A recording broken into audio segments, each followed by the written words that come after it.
Welcome. I'm Kathleen Capcara, and these are some stories that we're using in our adult small groups this summer and into the first week of September. This is the first part of a 10-week series of Bible stories everyone should know. This is the story of the great family, and you may have heard Retta preach on this story at morning prayer on the 5th of July. And if not, you might want to tune in on YouTube and find that sermon. It will help us in our study and help us think more deeply about the story. Abram and his wife Sarai lived in the beautiful city of Haran. They had come to Haran from the ancient city of Ur, which was along the Tigris and Euphrates rivers. When they traveled from Ur, they had the river to show them the way to Haran and to give water for them and their animals and their helpers. Sometimes Abram would go out into the desert and look across the sand and into the sky. One time when he was doing this, God came so close to Abram, and Abram came so close to God that Abram knew what God wanted him to do. God wanted Abram and Sarai to move on to a new place in the land of Canaan. They wondered if they should trust God in this foreign land, but they decided to do what God said. And so they began to travel.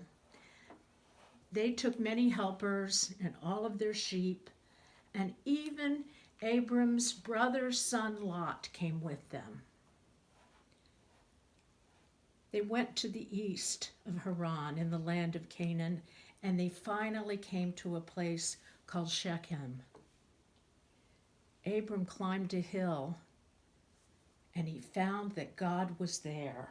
He felt God's presence, and so he built a special place called an altar to mark that God was there with them. But then they moved on to a place near Bethel. And God was there too when Abram prayed. And so he built another altar to mark that place. And finally, they got to Hebron, and they made their home near the oaks of Mamre. One night, God called Abram out into the desert. Abram looked at the stars and at the sand, and God came so close to Abram, and Abram came close to God again, and he knew what God was saying. God was saying to Abram, I am going to make you the father of a great family, and and Sarai will be the mother. The members of your family will be as great as the grains of sand in the desert and the stars in the sky. Abram laughed. He and Sarai were too old to have any children.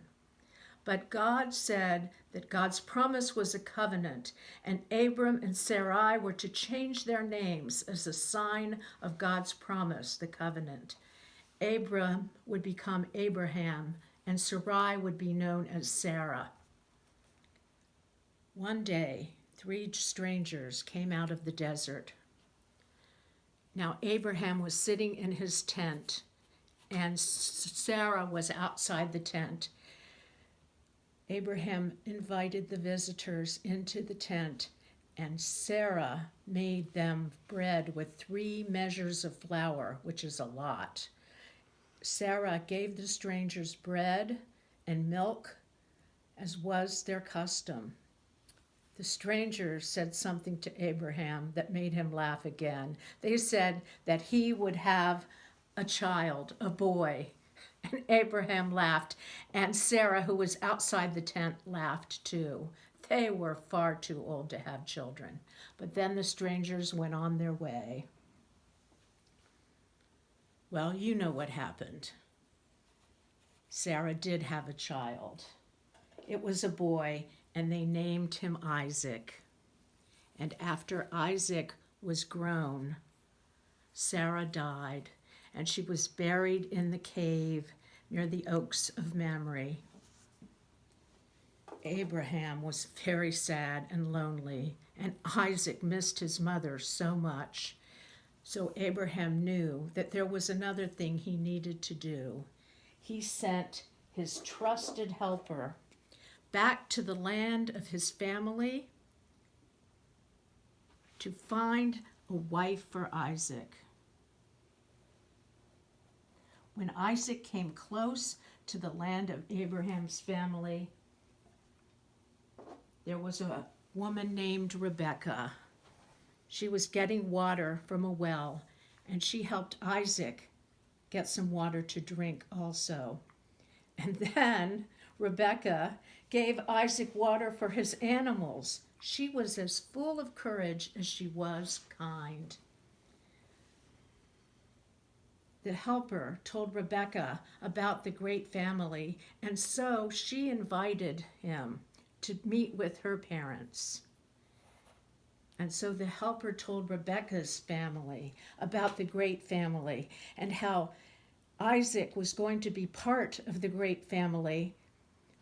Rebekah decided she wanted to be part of that great family too, so she traveled all the way back, past Shechem and past Bethel. And when they came close to Hebron, Isaac ran out to meet her. Isaac and Rebekah were married. Abraham by now was full of years and very old, and he died. And he was also buried alongside Sarah in the cave near the oaks of Mamre.